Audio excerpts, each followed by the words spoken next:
Minasan, konnichiwa! Dahil meron po akong field trip ngayon, ire-ready po ni Mami ang aking lunchbox. Lalagyan muna ni Mami ng kanin, tapos isisiksik niya para magkasya ang ulam. Yung ulam ko po ay yung minudo na niluto ni Mami, kasi po yun po yung favorite kong minudo. Natapos na pong maglagay ng ulam si Mami, lalagyan na din po ng broccoli. Lalagyan po ng broccoli para healthy ako. Dahil boring pag walang design, lalagyan po ni Mami ng carrots na shaped as hikari. Tapos, lalagyan din po ni Mami ng cut na lasang fish. Of course, lalagyan din ni Mami ng egg. Nilagay na lang niya dun sa tabi ng broccoli para hindi madumihan yung minudo. Next naman is jelly for snacks. Dahil kulang po pag isa lang ang jelly, lalagay po ni Mami lahat ng flavor. Of course, wag din natin makalimutan ang fruits. Dahil nag-request po ko kay Mami na lagyan niya ng orange, lalagyan niya po ng 2 orange.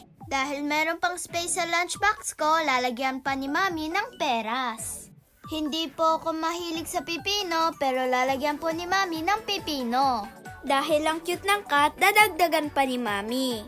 Of course, hindi natin makakalimutan ang design. Nilagyan ni Mami ng mata yung egg para cute siya. Mukhang masarap, diba?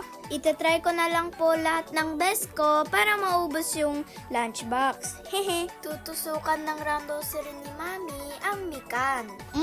Parang gusto ko nang kainin ah. Mahilig din po ba kayo sa orange? Comment down below para makita ko po yung mga answers nyo. Tutusukan din ni Mami ang peras. And that's for dessert. Ito na po yung finished na product. Dahil ready na po ang obento ko, paalis na po ko ng bahay. Aalis po ako ng maaga dahil sabi ni teacher kailangan dumating sa school bago mag 8:15 para hindi malate. Aayusin lang po ng unti ang buhok, tapos paalis na po ako. Bye!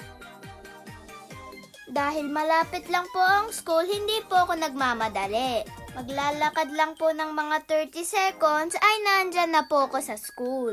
Dahil field trip po ngayon, hindi po ang randosaro ang gagamitin.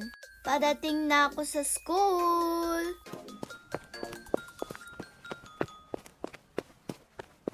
That's all. Thank you for watching. Bye-bye!